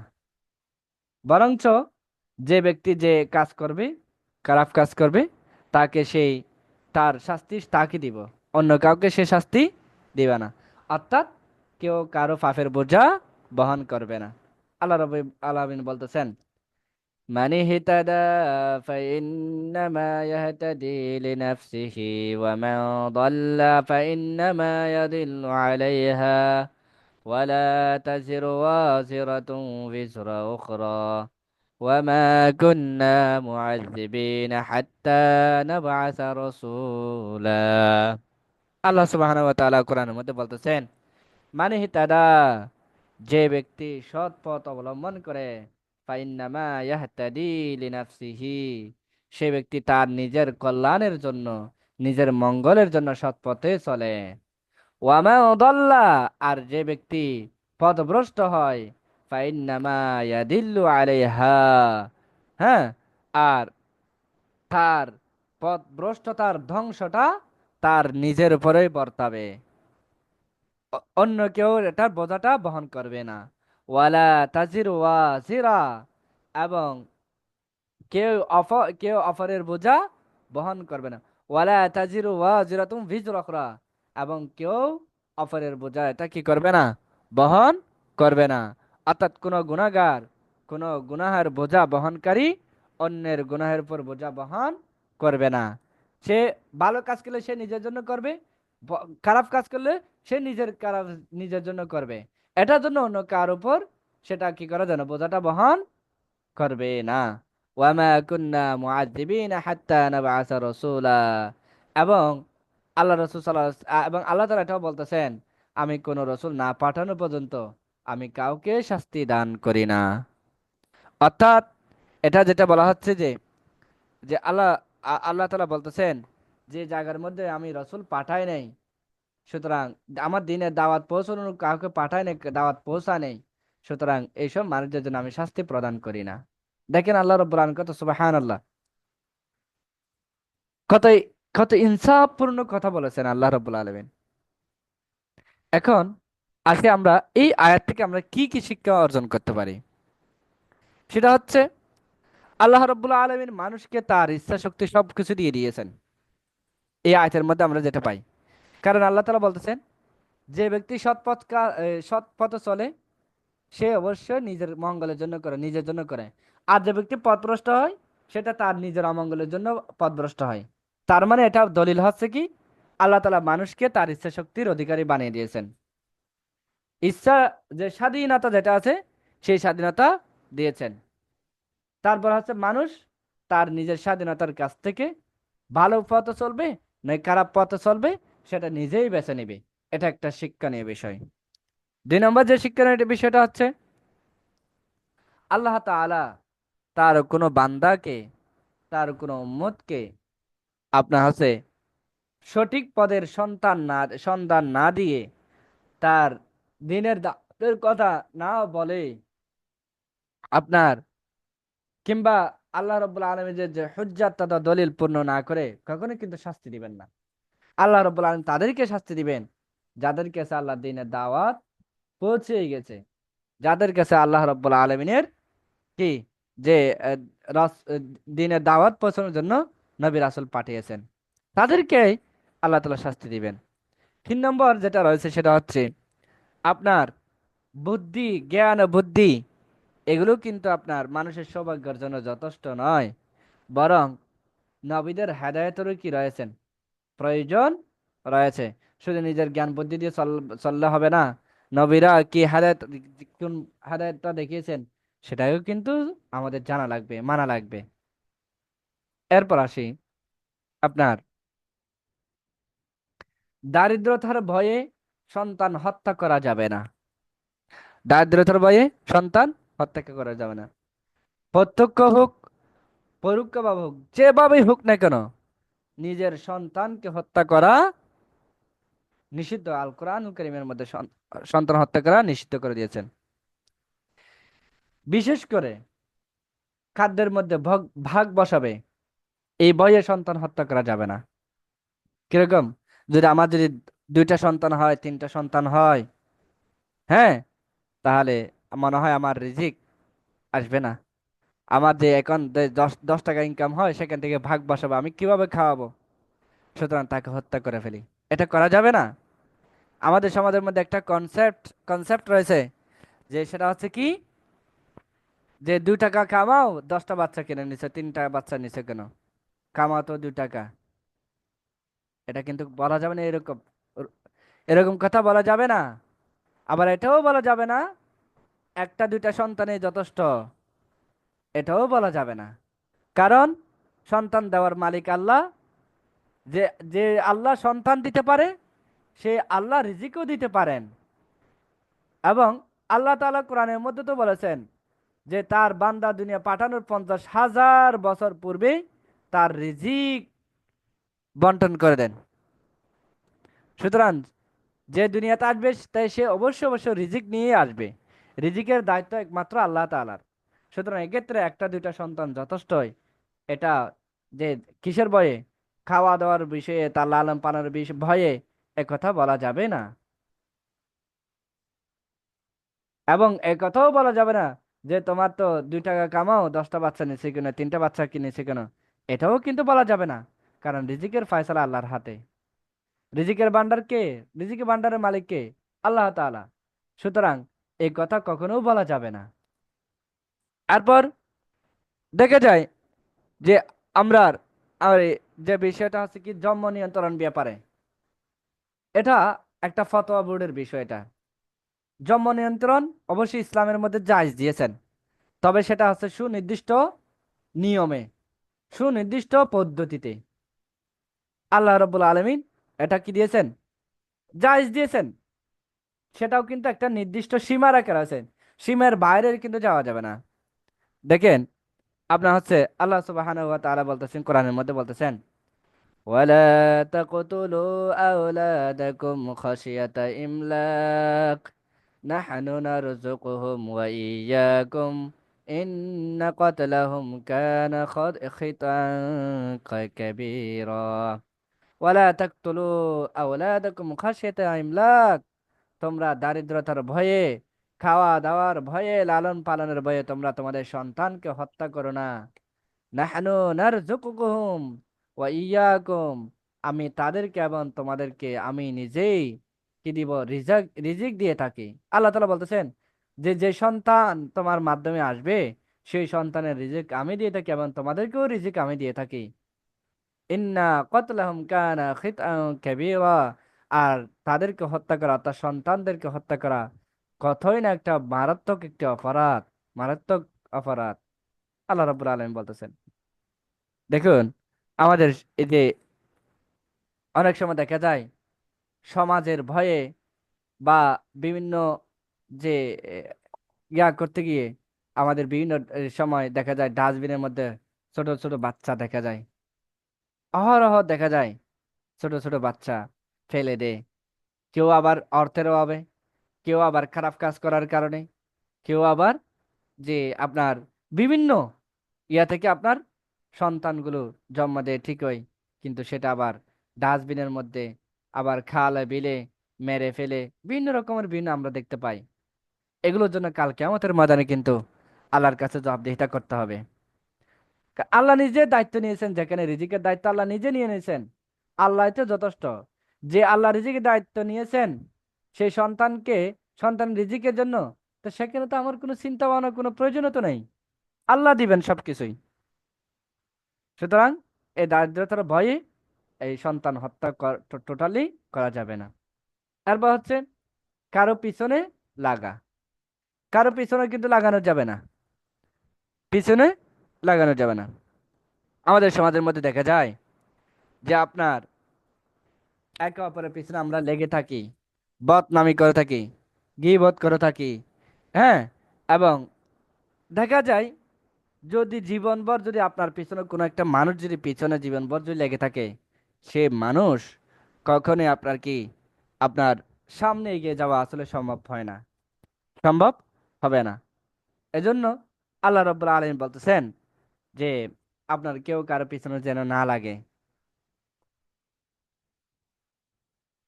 এটা তার মানে হচ্ছে কারো দোষ ত্রুটি খুঁজে বেড়ানো, মানে অমুক এই করছে, অমুক সেই করছে, গীবত করা, তারপর হচ্ছে তার নামে বিভিন্ন ধরনের কুৎসা রটনা, তার নামে বিভিন্ন অপবাদ, তার নামে তার দোষ ত্রুটি খুঁজে বের করে মানুষ প্রচার করা, এসব কিছু করা যাবে না। এটা একটা ঘৃণ্য কাজ। আল্লাহ রাব্বুল আলামিন কোরআনের মধ্যে বলতেছেন, ওয়ালা তাকফু মা লাইসা লাকা বিহি ইলমুন ইন্নাস সামআ ওয়াল বাসারা ওয়াল ফুয়াদ কুল্লু উলাইকা কানা আনহু মাসউলা। ওয়ালা তাকফু মা লাইসা লাকা বিহি ইলমিন, আর তোমার যে বিষয়ে তোমার জ্ঞান নাই, লা তাকফু, তোমরা তার পিছনে লেগো না, পিছনে পড়ো না। যে বিষয়ে তোমার জ্ঞান নাই তার পিছনে পড়ো না, সেই বিষয়ে পিছনে পড়ো না। ইন্না সামআ ওয়াল বাসারা ওয়াল ফুয়াদ, নিশ্চয় কান ওয়াল বাসারা চক্ষু, ওয়াল ফুয়াদ এবং অন্তর, কুল্লু উলাইকা কানা আনহু মাসউলা, এদের প্রত্যেকটি জিজ্ঞাসিত হবে। অর্থাৎ আল্লাহ রাব্বুল আলামিন কাল কিয়ামতের ময়দানে কানও কানকে জিজ্ঞেস করা হবে, চোখকে জিজ্ঞেস করা হবে, অন্তরকেও জিজ্ঞেস করা হবে এই ব্যাপারে। সুতরাং সবাই সবার জায়গাতে কিন্তু জবাবদিহিতার আওতায় আসতে হবে। সুতরাং যে বিষয়ে জ্ঞান নাই, অজানা উদ্দেশ্যে আন্দাজে কারো দুষ্টুটি করা যাবে না, কারো পিছনে লাগে যাবে না, এটা করা যাবে না কখনোই। এরপর আসি, অনর্থক কথা বলা, বেহুদা কথা বলা, এটাও করা যাবে না। আমরা দেখি যখন দুইজন মানুষ তিনজন মানুষ যখন আমরা একটু বসি আড্ডা দেই, তখন অনর্থক কথা বলে থাকি, এমন এমন কথা বলি যে কথার কোনো লাভও নেই, এমন এমন কথা বলি যে কথার মধ্যে কোনো কল্যাণ নাই, এবং এমন এমন কথা বলি যে কথার কোনো উদ্দেশ্যও নাই, এবং জাস্ট মানে আজে বাজে এমনিতে কথা বলে থাকি, হাসি ঠাট্টা মজা চলে এগুলো করে থাকি, যে কথার কোনো গুরুত্ব নেই, কোনো মূল্য নেই, কোনো লাভও নাই। তো এই ধরনের কথা হচ্ছে কি আপনার আপনার হচ্ছে কি দিনের কোনো উপকারে আসবে না, বরং এ ধরনের অনর্থক কথা, বেহুদা কথা, যে কথাগুলো লাভ নাই উপকার নাই, সেই কথাগুলো দিনের জন্য ক্ষতি, দিনের জন্য ক্ষতি। আর এই ধরনের বেহুদা কথাবার্তা বলা থেকে, অনর্থক কথা বলা থেকে আপনার বিরত থাকা প্রত্যেকের জন্য কি ওয়াজিব, এটা বিরতই থাকতে হবে। যেমন আল্লাহ রাব্বুল আলামিন বলেন, ওয়াল্লাযীনা হুম আনিল লাগবি মুরিদুন, আর যারা অনর্থক কথাবার্তা বলে তারা হচ্ছে কি মুরিদুন, আর তাদের থেকে মুখ ফিরিয়ে নেয়। অর্থাৎ এখানে কাদের কথা বলা হয়েছে? মুমিনদের কথা বলা হয়েছে। তো মুমিন কারা? মুমিনদের পরিচয় বর্ণনা করতে গিয়ে আল্লাহ রাব্বুল আলামিন বলতেছেন, মুমিন হলো তারাই যারা অনর্থক কথাবার্তা বলে, বেহুদা কথাবার্তা বলে, সেখান থেকে তারা মুখ ফিরিয়ে নেয়, তারাই হলো মুমিন। তো একজন পূর্ণ মুমিন হওয়ার জন্য অন্যতম গুণ হলো অনর্থক বিষয় থেকে কি থাকা, বিরত থাকা। এখানে আল্লাগবুন, লগবুন শব্দের অর্থ হচ্ছে অনর্থক কথা বা কাজ। এর মানে হচ্ছে এমন প্রত্যেকটি কথা, এমন প্রত্যেকটি কাজ যা অপ্রয়োজনীয় হয়ে থাকে, অর্থহীন হয়ে থাকে, যাতে কোনো ফলও লাভ করা হয় না, এবং বরং এ ধরনের কথাগুলো শিরিকেরও অন্তর্ভুক্ত, এবং গুনাহের কাজ এর দ্বারা উদ্দেশ্য হতে পারে। এটা হচ্ছে ইবনে কাসির এ বিষয়ে বলেছেন। আবার দেখা যায় গান বাজনা, এগুলো তো অনর্থক, এগুলো আপনার এই এই নিরর্থক বেহুদা কাজের মধ্যে অন্তর্ভুক্ত হবে। সুতরাং যে আল্লাহ আল্লাহ এ ব্যাপারে অনর্থক কথাবার্তা বলার ব্যাপারে আল্লাহ রসুল সাল্লাহ সাল্লাম একটা হাদিসের মধ্যে বলেছেন যে মানুষ যতক্ষণ পর্যন্ত নিজেদের মধ্যে থেকে অনর্থক বেহুদা কথা ত্যাগ করতে পারবে না, ততক্ষণ পর্যন্ত সে আপনার ইসলামের সৌন্দর্য মণ্ডিত হতে পারে না। ইসলামের সৌন্দর্য মণ্ডিত হতে হলে তাকে অবশ্যই তার অনর্থক যে বেহুদা যেসব কথাগুলো বিষয়গুলো রয়েছে, সেগুলো অবশ্যই অবশ্যই তাকে আপনার ত্যাগ করতে হবে। যদি ত্যাগ না করে, তাহলে সেক্ষেত্রে সেটা কি হবে না, আপনার ইসলামের যে সৌন্দর্য সেটা তার মাঝে ফুটে আসবে না। এরপর অনুমতি ছাড়া অন্যের ঘরে প্রবেশ করা যাবে না, অনুমতি ছাড়া।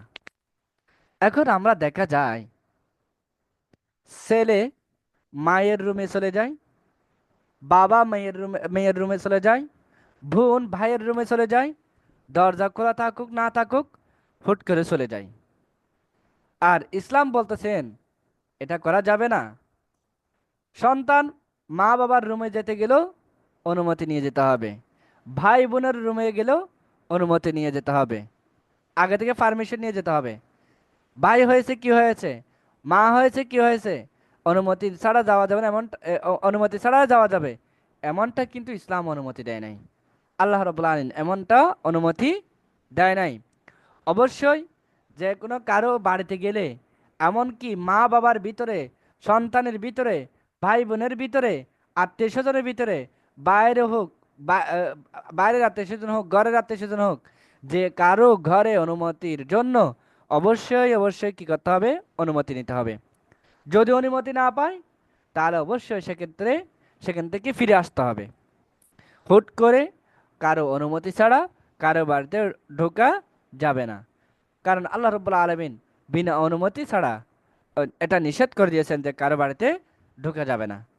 আল্লাহ সুবহানাহু ওয়া তাআলা বলতেছেন, يا أيها الذين آمنوا لا تدخلوا بيوتا غير بيوتكم حتى تستأنسوا وتسلموا على أهلها ذلكم خير لكم لعلكم تذكرون يا أيها الذين آمنوا হে ইমানদার বান্দাগণ, লা তাদখুলু বুয়ুতান গায়রা বুয়ুতিকুম, তোমরা পরস্পর একে অপরের, তোমরা তোমাদের ঘর এই পরস্পরের ঘরের মধ্যে অনুমতি ছাড়া প্রবেশ করো না। নিজেদের ঘর ব্যতীত অন্য কোনো ঘরে অনুমতি ছাড়া প্রবেশ করো না। হাত্তা তাস্তানিসু ওয়া যতক্ষণ পর্যন্ত তোমরা অনুমতি পাবা না, ততক্ষণ পর্যন্ত তোমরা নিজেদের ঘর ব্যতীত অন্য ঘরে প্রবেশ করো না। ওয়া তুসাল্লিমু আলা আহলিহা, এবং তাদেরকে প্রথমত যারা এই ঘরের অধিবাসী যারা রয়েছেন, তাদেরকে কি দিতে হবে? আপনার যে এ, সালাম দাও। ওয়া তুসাল্লিমু, তোমরা সালাম দাও। যালিকুম খায়রুল লাকুম, আর এটাই হলো তোমাদের জন্য উত্তম। লাআল্লাকুম তাযাক্কারুন, যাতে তোমরা স্মরণ করো। এখানে নিজেদের ঘর বলতে কোনটা? নিজেদের ঘর বলতে আপনি যে ঘরে বসবাস করেন, যে রুমের মধ্যে বসবাস করেন, সেটার কথা বলা হয়েছে। ধরেন আপনি পরিবার পরিজন নিয়ে থাকেন, সেই পরিবার পরিজনের মধ্যে আপনার মা বাবা আছে, ভাই বোন আছে, এবং তাদের রুমটা আলাদা, আপনার নিজের রুম আলাদা। সুতরাং আপনার নিজের রুমের মধ্যে এটা অনুমতি ছাড়া ঢুকতে পারবেন, যে রুমের মধ্যে যদি আপনার নিশ্চিত থাকেন যে এই রুমের মধ্যে আর কেউ থাকে না। আপনার এমন ঘর, যে ঘরের মধ্যে আপনি নিশ্চিত থাকেন এই ঘরের মধ্যে অন্য কেউ থাকে না, তাহলে সেক্ষেত্রে অবশ্যই আপনার হচ্ছে, যদি কেউ থাকে নিজের রুমে নিজের ঘরে, যদি এরকম কেউ যদি থাকে, তাহলে অবশ্যই তার অনুমতি নিতে হবে। অনুমতি না পেলে, আপনার অনুমতি মিলতেছে না, তাহলে তাদেরকে সালাম দিবে। যদি এরপরে যদি অনুমতি না পায়, তাহলে ফিরে আসতে হবে। আর এটাই হচ্ছে কি একজন মুমিনের জন্য উত্তম বিষয়, উত্তম কাজ। এবার এইরকম একটা কঠিন বিধান আল্লাহ তাআলা কেন দিলেন? কারণটা হচ্ছে, সমাজ থেকে জেনা, পরকীয়া, অসৎ বৃত্তি, এগুলো এগুলো রোধ করা, এবং সামাজিক সাংস্কৃতিক যেসব কর্মকাণ্ড রয়েছে, এই সাংস্কৃতিক কর্মকাণ্ডগুলো এমনভাবে শুধরানো, যাতে করে এসব যে কুপ্রবৃত্তি এবং অসৎ প্রবণতা সৃষ্টির পথ বন্ধ হয়ে যায়। দেখেন, আল্লাহ রব্বুল আলামিন কিন্তু দেখেন, একটু চিন্তা করে দেখেন, খারাপ কাজ তো বন্ধ করে দিয়েছেন, এবং সেই সাথে আল্লাহ রব্বুল আলামিন খারাপ কাজের মূল উৎস কোথায়, কোন কোন কাজ করলে এই খারাপ কাজ আসবে, সেগুলো পর্যন্ত বন্ধ করে দিয়েছেন। যেমন দেখেন, আল্লাহ রব্বুল আলামিন বলতেছেন যে ব্যবসা হালাল করেছেন, সুদ নেওয়া যাবে না। ব্যবসা হালাল করেছেন, ওজনও কম দেওয়া যাবে না। ব্যবসা হালাল করেছেন, আপনার কি কি করা যাবে না, যে আপনার ভেজাল পণ্য দেওয়া যাবে না। ব্যবসা ব্যবসা হালাল করেছেন, এবং সেখানে আপনার হচ্ছে কি করা যাবে না, যে চক্রবৃদ্ধি হারে মুনাফা লাভ করা যাবে না। তারপর আল্লাহ রাব্বুল আলামিন এরপর বলতেছেন যে তোমরা বিয়ে করো, তবে জানার ধারে কাছে যাওয়া যাবে না। বিয়ে করো, পরকীয়া করা যাবে না। কারণ এই যে খারাপ কাজ, এগুলোর মেন মূল পথ রাস্তা যেটা আছে, খারাপ কাজের যে রাস্তা আছে, সেই রাস্তাটা কিন্তু আল্লাহ তাআলা কিন্তু বন্ধ করে দিয়েছেন। এই বন্ধ করে দেওয়ার জন্য এই নিয়মটা আল্লাহ রাব্বুল আলামিন নাজিল করেছেন। তো এই নিয়মগুলো যদি, যে কোনো বান্দা যদি আপনার এই পরিবেশটা যদি বদলাতে চায়, তাহলে তার কিছু উপায় রয়েছেন, সেটা হচ্ছে কি, 1 নম্বর, আপনার নিজেদের ঘরের মধ্যে বাধা দ্বিধাহীন ছাড়া আপনার লোক আসা যাওয়া পথ বন্ধ করে দিতে হবে। সে আপনার যতই কাছের মানুষ হোক না কেন, আপনার ঘরের মধ্যে, আমাদের ঘরের মধ্যে যে মানুষ অনায়াসে যাতায়াত করে, সেই যাতায়াতটা বন্ধ করে দিতে হবে। তাহলে এই আপনার এইসব পথ, পরকীয়া, জেনা, বেবিচার এবং হচ্ছে যে নিজের প্রাইভেসি, এগুলো সব রক্ষা হবে যদি বন্ধ করা যায়। 2 নম্বর যে কাজটা হচ্ছে, অপরিচিত নারী পুরুষের যে পরস্পরের যে দেখা সাক্ষাৎ রয়েছে এবং স্বাধীনভাবে যে মেলামেশার পথ রয়েছেন, সেগুলো আগে বন্ধ করতে হবে। 3 নম্বর, গায়রে মুহররম, গায়রে মুহররম যেগুলো রয়েছে, আত্মীয় স্বজন এবং অপরিচিতদের সামনে যে সাজসজ্জা করে যাওয়া, এগুলোর নিষিদ্ধ করতে হবে। এরপর হচ্ছে আপনার আপনার পতিতাবৃত্তি, হ্যাঁ, এগুলো সব পেশা যেটা আছে, সেই পেশাটাকে চিরতরে বন্ধ করতে হবে। কিন্তু বিভিন্ন দেশে এই পতিতাবৃত্তি যেগুলো আছে, হ্যাঁ, যৌন ব্যবসা, এগুলো কিন্তু অনেক সময় লাইসেন্স দেওয়া আছে, আমাদের বাংলাদেশেও কিন্তু পাওয়া যায় হরহর। কিন্তু এগুলো বন্ধ করতে হবে। এগুলো বন্ধ না করলে সমাজ কখনো সুন্দর হবে না, সমাজ কখনো আদর্শ সমাজ হিসেবে হবে না। এরপর যে কাজটি করতে হবে, দীর্ঘদিন আপনার ছেলে মেয়েদেরকে অবিবাহিত করে রাখা যাবে না। ছেলে মেয়েদের বিবাহের বয়স হয়েছে, বালেক হয়েছে, ও বিবাহের উপযুক্ত হয়েছে, সাথে সাথে বিয়ে দিয়ে দাও। তাহলে আপনার এই আপনার পরিবেশ থেকে এই কাজগুলো করলে আপনার এই পরিবেশ থেকে আপনার কি করা যাবে, বাঁচা যাবে, পরিবেশটাকে আদর্শ পরিবেশ হিসেবে গড়ে তোলা যাবে। আল্লাহ তাআলার শরীয়ত এটা এমন একটি শরীয়ত, যে শরীয়ত শুধুমাত্র কোনো একটা কাজকে, কোনো একটা অসৎ কাজকে শুধুমাত্র হারাম করে দিয়ে ক্ষান্ত ক্ষান্ত হয়েছেন এমনটা না। এখানে আল্লাহ তাআলার শরীয়ত, আল্লাহ এখানে জাস্ট হারাম ঘোষণা করে দিয়েছেন, এটা তার দায়িত্ব, এতটুকু দায়িত্ব পালন করে তিনি শেষ করে দেন নাই। বরং অথবা আল্লাহ রাব্বুল আলামিন কোন একটা কাজকে অপরাধ ঘোষণা করে দিয়েছেন, তার দায়িত্ব শেষ, এবং অপরাধের শাস্তি নির্ধারণ করে দিয়েছেন, তার দায়িত্ব এতটুকু যথেষ্ট মনে করেনি আল্লাহ রাব্বুল আলামিন। বরং আল্লাহ রাব্বুল আলামিন এতটুকু দায়িত্ব শেষ না করে আল্লাহ রাব্বুল আলামিন কি কি করেছেন, যেসব কাজের কারণে, যেসব কাজ করার কারণে মানুষ অসৎ কাজে লিপ্ত হতে উৎসাহিত হয়, এবং অর্থাৎ অসৎ কাজে এই এই করার সুযোগ পায়, এবং অথবা তাকে অসৎ কাজ করতে বাধ্য করে, সেগুলোকে আল্লাহ রাব্বুল আলামিন চিহ্নিত করে নিষেধাজ্ঞা দিয়েছেন। তন্মধ্যে অন্যতম একটা হলো অনুমতি ছাড়া অন্যের ঘরে প্রবেশ না করা, অনুমতি মিলে ঘরে প্রবেশ করা।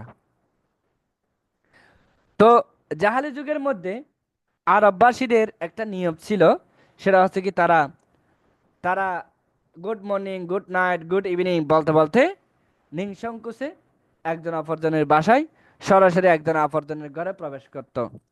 যার কারণে অনেক সময় নিজেদের প্রাইভেসি, এই প্রাইভেসিগুলো অনেক সময় কি হয়ে যায়, নষ্ট হয়ে যায়। এবং অনেক সময় দেখা যায় মা বোনদের যে আপনার অসতর্কতা অবস্থায় দেখা যায়। তো আল্লাহ রাব্বুল আলামিন এইসব নীতি নীতি নির্ধারণগুলো আপনার সংশোধন করার জন্য, আপনার এইসব অবাধ যাতায়াত গুলো এবং মানুষের যে নিজেদের ব্যক্তিগত অধিকার, প্রাইভেসি, এগুলো সংরক্ষণ করার জন্য, এই অধিকারটা যথাযথভাবে দেওয়ার জন্য আল্লাহ রাব্বুল আলামিন আপনার কি করেছেন, এই পথটা বন্ধ করে দিয়েছেন। এবং আল্লাহ রাব্বুল আলামিন এটা জানেন, ব্যক্তির অধিকার খুবই মর্যাদা সম্পন্ন, ব্যক্তির গোপনীয়তা, এটা একে অপরের ব্যক্তির গোপনীয়তার মধ্যে কেউ কারো হস্তক্ষেপ করার কারো অধিকার নাই। এজন্য রসুল সাল্লাহ আলাইসলামও এই আপনার নিজের ব্যক্তিগত গোপনীয়তা, নিজের ব্যক্তিগত যে অধিকার, এই অধিকারটিকে শুধুমাত্র ঘরের চার দেওয়ালের মধ্যে বন্দি রাখেননি, বরং তিনি এটা সাধারণ অধিকার হিসেবে এটা গণ্য করেছেন। এর কারণে অন্যের ঘরে কখনো উকুঝুঁকি মারা যাবে না, বাহির থেকে সে দেখা যাবে না, এবং এমনকি অন্যের চিঠি অনুমতি ছাড়াও পড়া যাবে না। আল্লাহ রসুল সাল্লাম এভাবে ঘোষণা দিয়েছেন। তাহলে এখন একটা বিষয় বলি, আপনাদেরকে বললাম ছেলে হয়েও মায়ের ঘরের প্রবেশ করা যাবে না অনুমতি ছাড়া। কারণটা, মা তো আপনার মা হয়েছেন ঠিক আছে, কিন্তু মা তো কোন অবস্থায় আছে সেটাও তো ছেলে তো জানে না। আবার এমনও তো অবস্থা হতে পারে যে মা অপ্রস্তুত অবস্থায় থাকে, যেটা সন্তানের জন্য কাম্য নয়, উচিত নয়। তারপর হচ্ছে মেয়ে মেয়ে হলো ভাইয়ের রুমে বা ভাই মায়ের রুমে, বা আপনার মেয়ে হলো আপনার মায়ের রুমে, এটা যাবে না। কারণ মানুষের প্রাইভেসি, আল্লাহ তাআলা এই প্রাইভেসির অধিকার দিয়েছেন। এই প্রাইভেসি কিন্তু নিজের সন্তানের বেলায়ও কিন্তু প্রযোজ্য। সুতরাং এক্ষেত্রে কি করা যাবে না, প্রাইভেসিটা অবশ্যই রক্ষা করতেই হবে। এক্ষেত্রে অনুমতি ছাড়া কেউ কারো ঘরে প্রবেশ করা যাবে না, প্রাইভেসি রক্ষার্থে, গোপনীয়তা রক্ষার্থে। আল্লাহ রাব্বুল আলামিন আমাদেরকে এই বিধানগুলো পালন করার জন্য তৌফিক দান করুন। এরপর হচ্ছে দুনিয়া। এই দুনিয়ার মধ্যে অহংকারে হয়ে চলাফেরা করা যাবে না, অহংকারে হয়ে। কারণ অহংকার হচ্ছে আল্লাহর চাদর। এই অহংকারটা হচ্ছে কি, আল্লাহর চাদর। এই জমিনের মধ্যে এই এই দুনিয়া, এটা তো ক্ষণস্থায়ী। এই ক্ষণস্থায়ী জীবনে কিন্তু অহংকার করে চলা যাবে, চলাফেরা করা যাবে না। আর আমরা তো আল্লাহর গোলাম। তা আমরা আল্লাহর গোলাম হয়ে আবার আমাদের কিসের অহংকার? এজন্য এই আল্লাহর জমিনে, এই ক্ষণস্থায়ী জীবনে আল্লাহ তাআলার সামনে আপনার আল্লাহর জমিনে নম্র ভদ্রভাবে বিনয়ীভাবে আপনার চলাফেরা করার জন্য আল্লাহ রাব্বুল আলামিন নির্দেশ দিয়েছেন। সেটা হচ্ছে আল্লাহ সুবহানাহু ওয়া তাআলা বলেন, ওয়াইবাদুর রহমানিল্লাযীনা ইয়ামশুনা আলাল আরদি হাওনা ওয়া ইযা খাতাবাহুমুল জাহিলুনা ক্বালু সালামা। এবং রহমানের বান্দা, আল্লাহর বান্দা কারা, এই পরিস্থিতি থেকে বলতেছেন আল্লাযীনা ইয়ামশুনা আলাল আরদি হাওনা, যারা পৃথিবীতে নম্র ভদ্রভাবে বিনয়ীভাবে চলাফেরা করে। ওয়া ইযা খাতাবাহুমুল জাহিলুনা ক্বালু সালামা, আর যখন তাদের সাথে কোনো মূর্খরা যখন তর্ক বিতর্ক করতে থাকে, কথা বলতে থাকে, ক্বালু তারা তখন মুমিনরা বলে, আল্লাহর বান্দারা বলে সালামা, সালাম বলে দিয়ে থাকেন, অর্থাৎ সালাম বলে বিদায় দিয়ে থাকেন। সুতরাং এই দুনিয়ার এটা তো আমাদের না, এটা ক্ষণস্থায়ী। এই ক্ষণস্থায়ী জীবনে কিন্তু কি করা যাবে না, অহংকার করা যাবে না।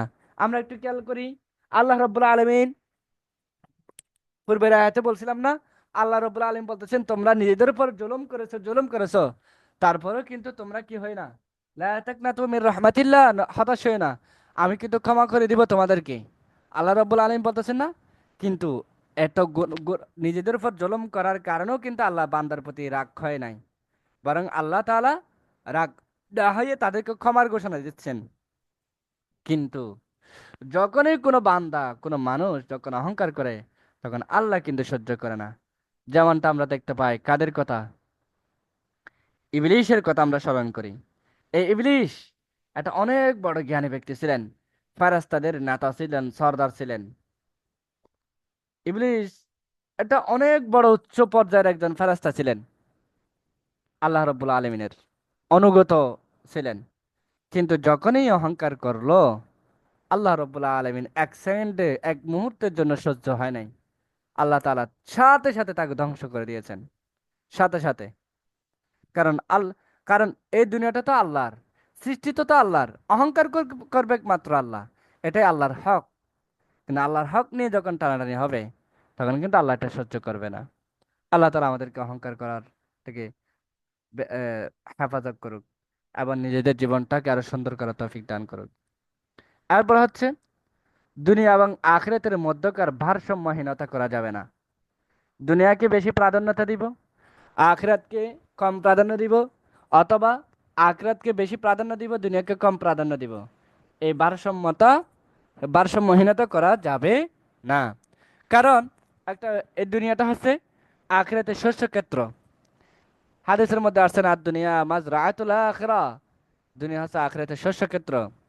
আসুন আমরা একটু চিন্তা করি, আমরা যারা বাগানের কাজ করি, ফল ফলাদি উৎপন্ন, এই যে রিজিক তালাশ করি, ধান চাষ করি, আপেল চাষ করি, তারপর যে আপনার হচ্ছে মালটা সহ আরো বিভিন্ন যে ফল ফসলাদি আমরা যে বাগানে, যেসব যাদের বাগান রয়েছে, আমরা কি কাজ করি, বীজ বপন করি। কোন বীজটা বপন করি আমরা? যেটা সবচেয়ে ভালো বীজ, উত্তম বীজ, যে বীজের মাধ্যমে আমরা ফসল উৎপাদন করব, ফল পাবো, সেই বীজটাই আমরা রোপণ করি। তাহলে এখানে হাদিসে বলা হচ্ছে যে আপনার এই দুনিয়াটা হচ্ছে আখিরাতের শস্য ক্ষেত্র। এখন আমরা যদি দুনিয়াতে যদি ধান পাওয়ার জন্য, ভালো আপেল পাওয়ার জন্য, ভালো মালটা পাওয়ার জন্য, তারপর হচ্ছে এইসব করার জন্য যদি আমরা ভালো বীজ উৎপন্ন কি রোপণ করি, তাহলে ফলটাও আমরা ভালো পাবো। তাহলে দুনিয়া তো, যদি আমরা যদি ভালো কাজ করি, দুনিয়ার বীজ বপনটা যদি সঠিক সঠিক হয়, শুদ্ধ হয়, মজবুত হয়, সর্বোৎকৃষ্ট হয়, তাহলে কাল কিয়ামতের ময়দানেও আপনার ফলটা ভালো ফল পাওয়া যাবে, ভালো ফল পাওয়া যাবে। যদি দিনের বীজটা যদি ভালো না হয়, বীজটা যদি না হয়, যেন আমরা আমাদের অনেকের বাড়ির সাথে কিন্তু টমেটো করে থাকি, টমেটো ক্ষেত করে থাকি। তো টমেটো ক্ষেত করার আগে আমরা যে বীজটা আছে, সেই ভালো বীজটা কিন্তু আমরা আগে দেই, মাটির নিচে পুঁতে ফেলি, তাই না? তো কিন্তু যে বীজটা যদি ভালো না হয়, কিন্তু ভালো টমেটো আসবে না, ভালো মরিচ আসবে না। সুতরাং দুনিয়াতেও যদি, দুনিয়া যেহেতু আখিরাতের জন্য শস্য ক্ষেত্র, দুনিয়াতে যদি আমরা বীজ বপনটা যদি ভালো না হয়, সুতরাং আখিরাত বরবাদ হয়ে যাবে।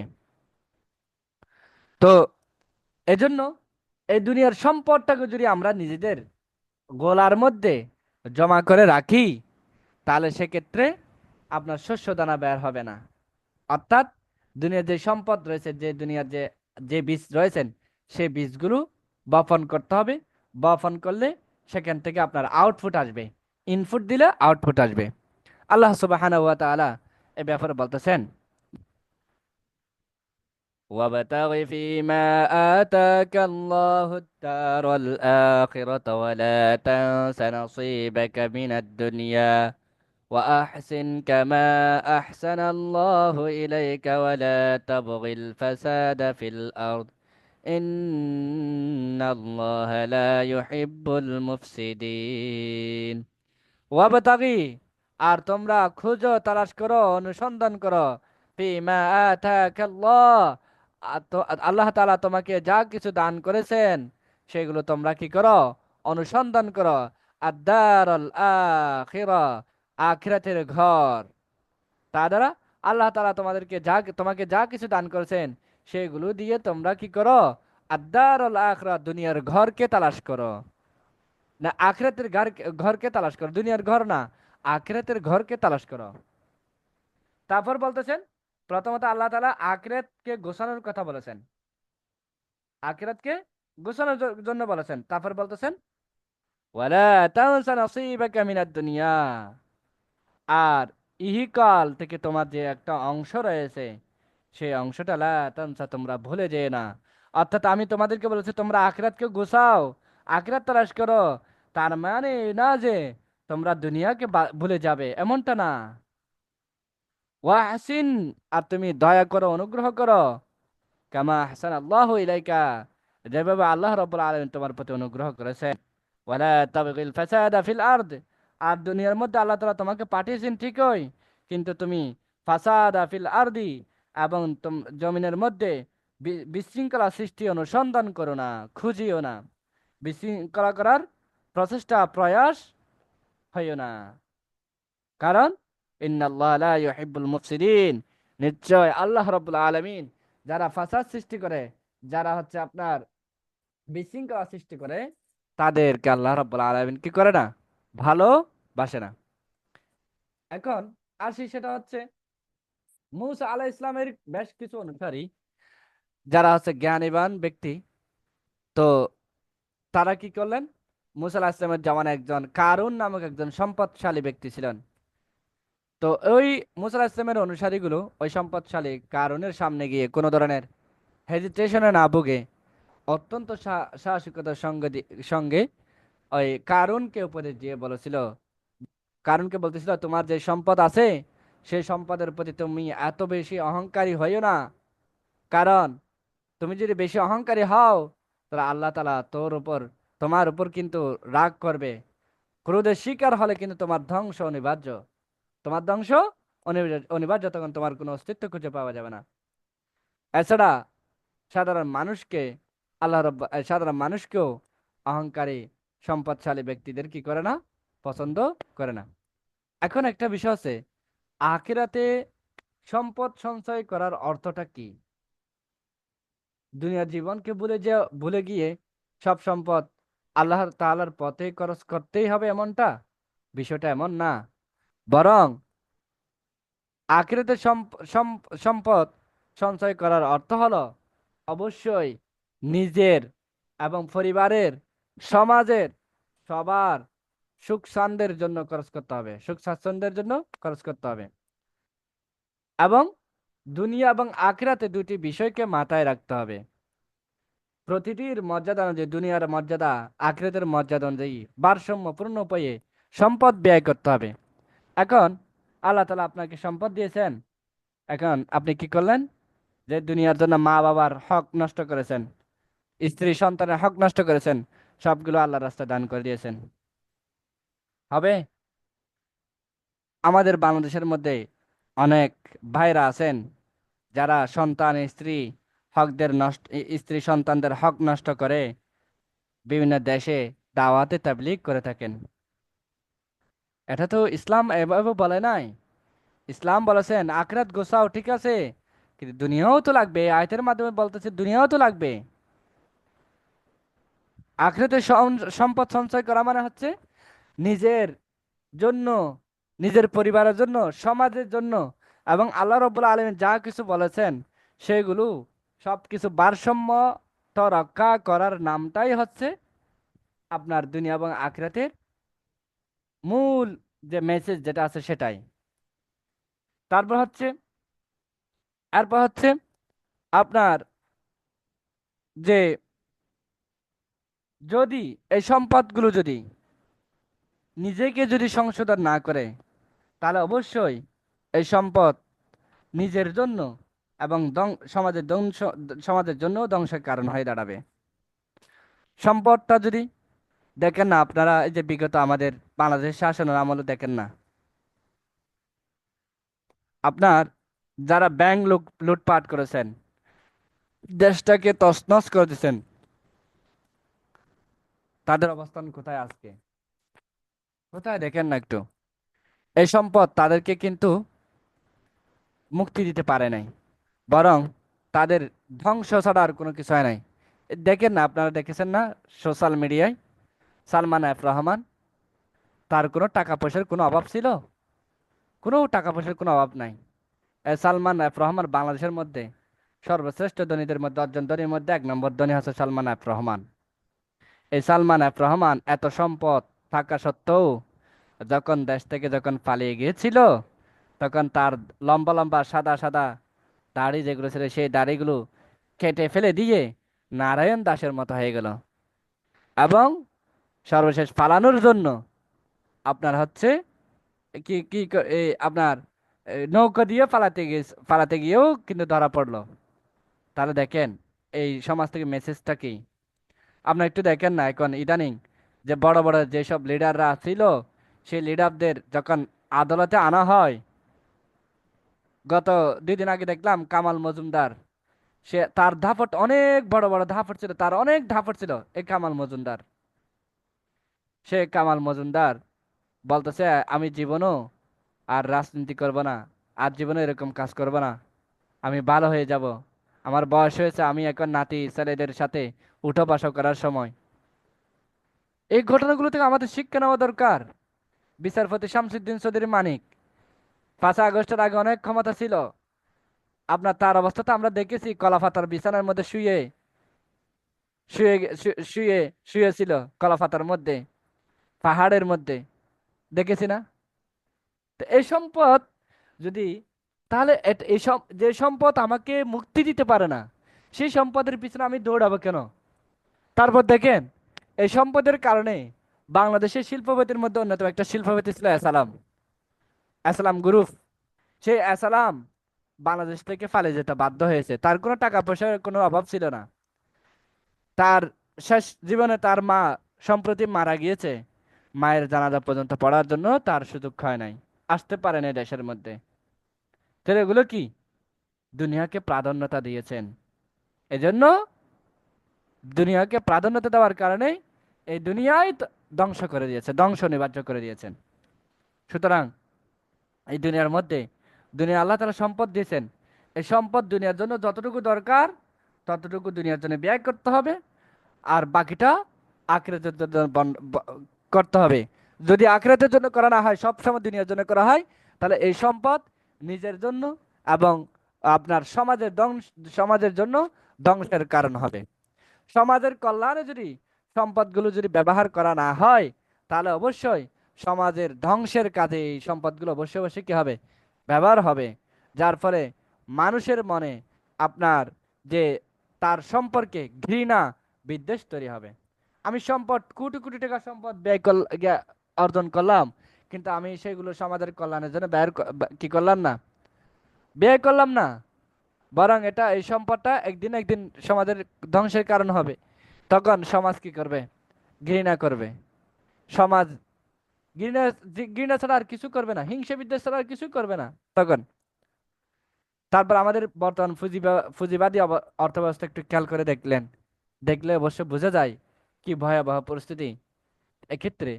সুতরাং এখনো আমাদের সময় আছে, এইগুলো থেকে আমাদের দূরে আসতে হবে, সরে আসতে হবে।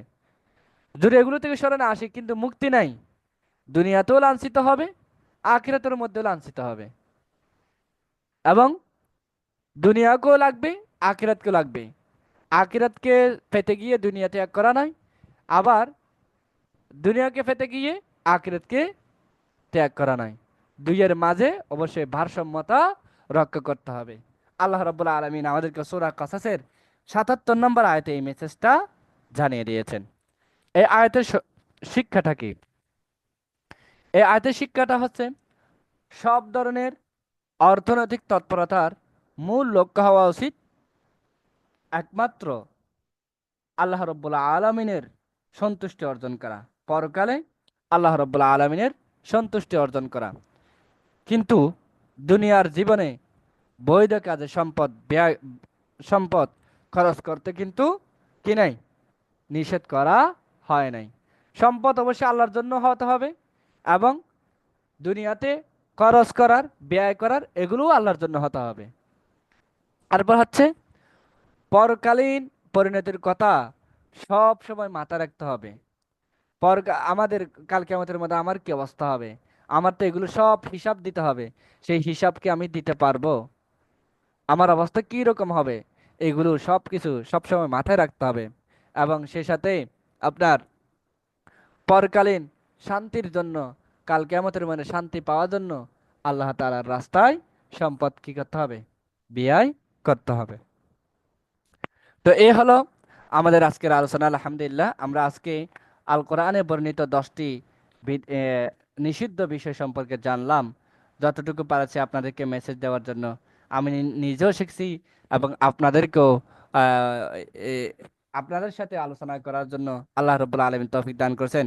আমরা আজকে যে 10টা নিষিদ্ধ বিষয় সম্পর্কে জানলাম, এগুলো আল্লাহ রব্বুল আলমিন আমাদেরকে জানার, মানার তৌফিক দান করুন।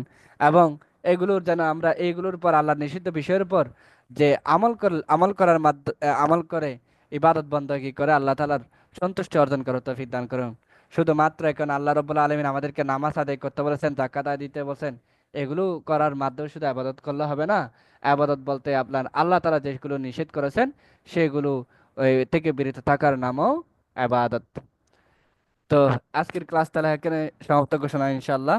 তো আপনাদের যদি কারো কোনো প্রশ্ন যদি থাকে ইনশাল্লাহ করতে পারেন। তাহলে আমরা আজকের ক্লাস এখানে সমাপ্ত ঘোষণা করলাম। তো এগুলো আমি পিডিএফ দিয়ে দিব ইনশাল্লাহ। আপনারা অবশ্যই আর একটু ডিপলি একটু চিন্তা করবেন ইনশাল্লাহ। তো সুবহানাকাল্লাহুম্মা ওয়া বিহামদিকা নাশহাদু আল্লা ইলাহা ইল্লা আনতা নাস্তাগফিরুকা ওয়া নাতুবু ইলাইক ওয়া মা আলাইনা ইল্লাল বালাগ। আসসালামু আলাইকুম ওয়া রাহমাতুল্লাহি ওয়া বারাকাতুহু।